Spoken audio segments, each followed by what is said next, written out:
Hi, this is Shambhavi. Welcome to my weekly podcast about spirituality, love, death, devotion, and waking up while living in a messy world. The Satsang with Shambhavi podcast is recorded live each week with students of our nonprofit community, Jaya Kula. For more information and to find out about attending a satsang, visit jayakula.org. Thanks for listening. Much love to you, wherever and however you are. Science fiction is a place where we can imagine an otherwise. We can imagine things other than how they are. That's one aspect of it I think is really appealing. I wrote an article when I was an academic for a journal called Science Fiction Studies, and it was about something to do with queerness in science fiction. I can't remember what, but I was talking about this novel by this queer black writer named Samuel Delany called Dahlgren, which was one of my most favorite science fiction novels when I was younger. And that novel is about a city where things don't work the way they're supposed to. Things just keep sort of changing configuration, like streets change locations mysteriously. And the city itself has only a ad hoc organization. There's sort of different bands of people kind of doing different things in the city, but there's no centralized government. And there's a lot of gender and sexual configurations too, and just a lot of living in a way that is more expressive of the imagination than of the need for stability or some sort of set structure. So I think science fiction can do that. It's always been a place where people talked about things being other than how they are, and sometimes in a particularly queer way, but other times not. And then I think there's a big swath of science fiction that is optimistic. It's optimistic about what is going to happen in the future. Even though there's also dystopian science fiction, there's also big space opera science fiction with all these different futures that people are imagining. So I think that was appealing. Just sort of the largeness of it, that there's big complex worlds and multiple worlds and lots of geo or intergalactic political stuff. I always like that kind of thing. Very big and complicated. And then, of course, there's a whole swath of dystopian science fiction where things have gone horribly wrong, post-apocalyptic or pre-apocalyptic. Anything from natural disasters to viruses to things getting blown up in alien invasions. And I think one of the aspects of that is it makes art out of disaster. And there's lots of visually appealing things about it. So, in general, I think it sort of feeds someone, a kid whose imagination can encompass that. People who like big, complicated, messy scenes, who feel optimistic about things, maybe who like technology. There's a whole sort of space porn aspect where the camera lovingly glides over the new fancy spaceship. But I think it's just a way of imagining different ways of being that are really supposedly different. Of course, all art imagines different ways of being, but it's in a much more narrow band of different ways. Often, not always, but often kind of defies this literary convention I found really boring, which is some novel starts and the author is doing everything to make you feel grounded in a stable world. And science fiction often does the opposite. It starts somewhere in an unexpected place and does everything possible to make you feel the unfamiliar. That was always really fun for me. I always wanted to feel the unfamiliar. Things are going to happen whether we do anything or not. But maybe we can participate in a way that helps healing things to happen. And the hero's journey is usually a male hero's journey, but not exclusively. But the archetype is certainly male. And think about how much burden that puts on people. That they have to be the heroes, or you have to be the heroes or heroines of your own life. That's a huge burden, and it's not real. It's not real. Because in the stories, the hero goes through trials and tribulations, but at the end, they're victorious. That's the whole point of a hero story. We're not always victorious. And we have all kinds of big narratives, little narratives, micro narratives happening, and there's a lot more involved than just what we do, and things don't always turn out the way we want them to.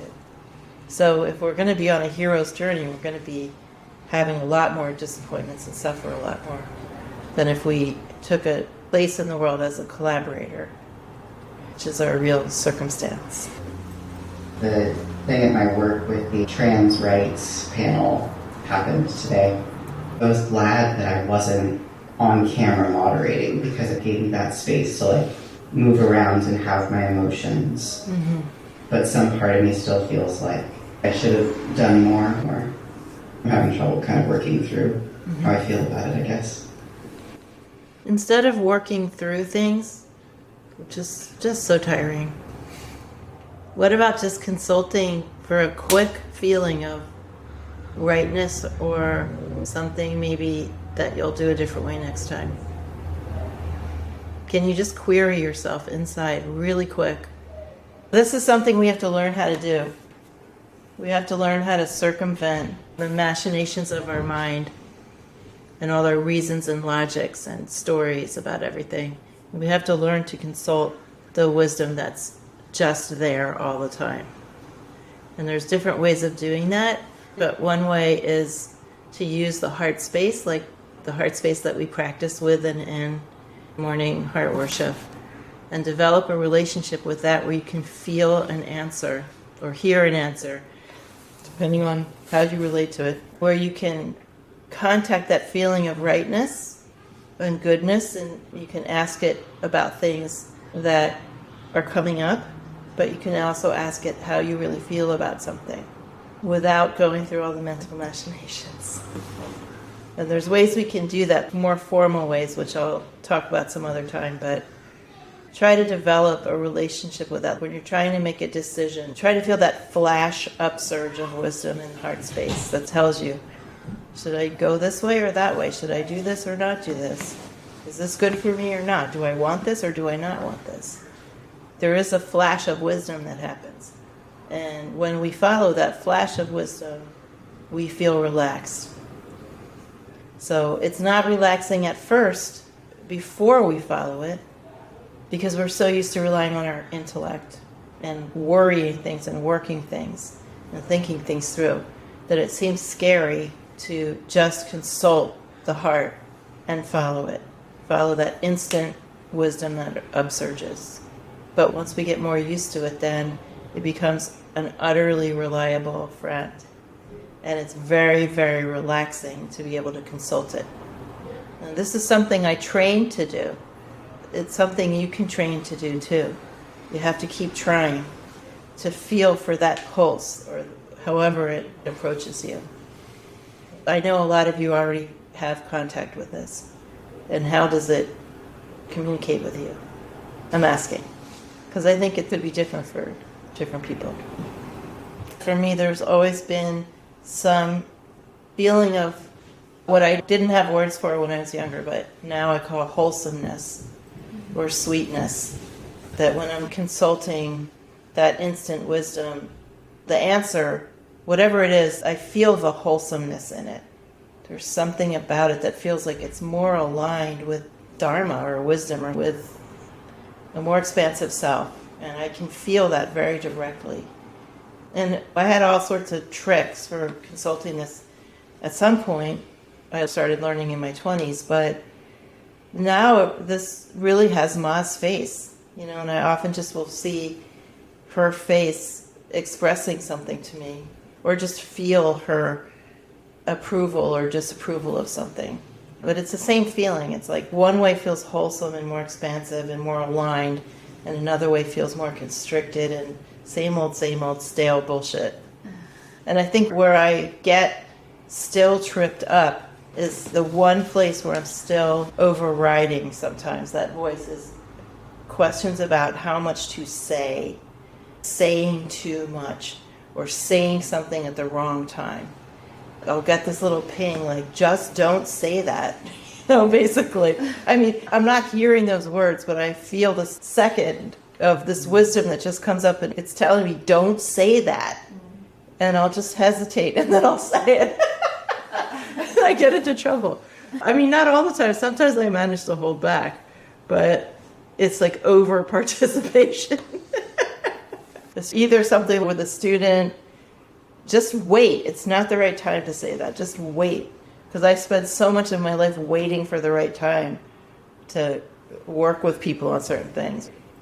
And sometimes I just get like, I just want to say that, you know. And yet more patience is called for it. And then the other way, it's saying stuff in public, like spouting off about political things in public. There's never a good time for that. If I just listened to the inner wisdom, I would never, ever say anything about that. When I feel I'm doing the right thing, I feel this sense of open sky, this wide open space, and everything just feels clear and easy. And then usually in conversations where it comes up for me too, I feel this tight, like something closing around my chest, like, no, stop, don't go there. But I feel it when someone asks me a question and I don't know what to say. Well, maybe it isn't the right question for you. People ask me lots of things that just aren't questions. They don't pertain to the situation or to me. They aren't how I think about things. I don't care about that question. Or what it implies about how we move in the world or what we know about things. So I think that especially for certain kinds of people, we feel like if someone asks us, we should answer. But I've gotten better at just saying, I don't know, that question's really not how I approach things or how I look at things. And just see what happens. So instead of thinking there's something wrong with you because you can't think of the right answer, maybe it's not the right question. I was going to ask a question about questions too, that sometimes I feel agitated when people ask me questions.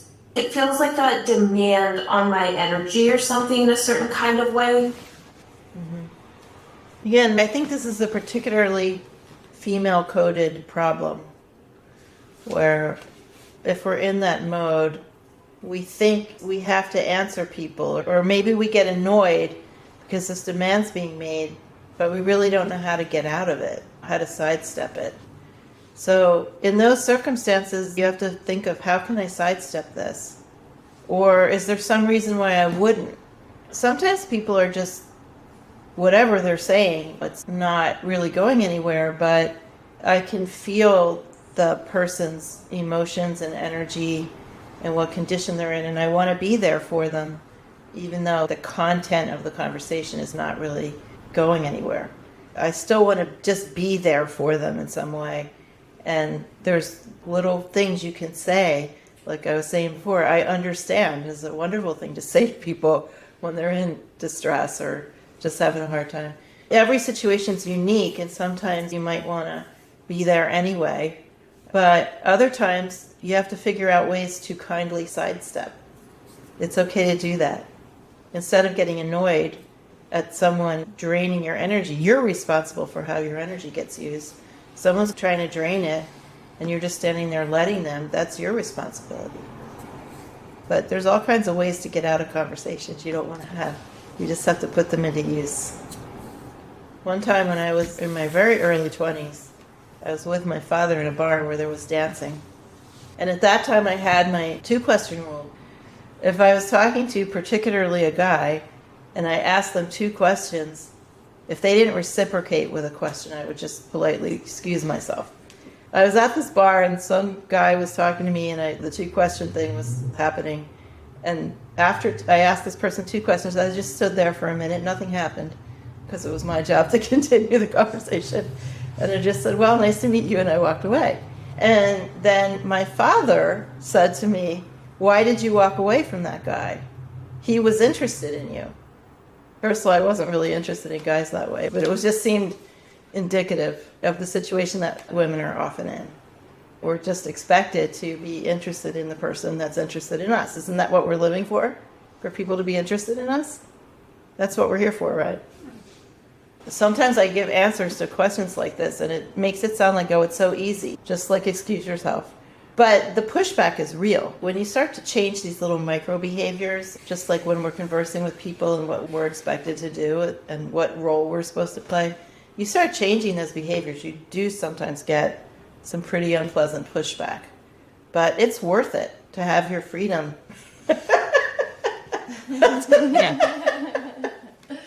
It's totally worth it. And it gets easier as you get older, too, I'll tell you that. Satsang with Shambhavi is produced by Jaya Kula, a nonprofit community offering opportunities to learn and practice in the direct realization traditions of Trika Shaivism and Dzogchen. If you enjoyed listening, please help us keep this podcast and many other teachings open to all by making a monthly or one-time donation. Visit jayakula.org to make a donation and explore more of our offerings.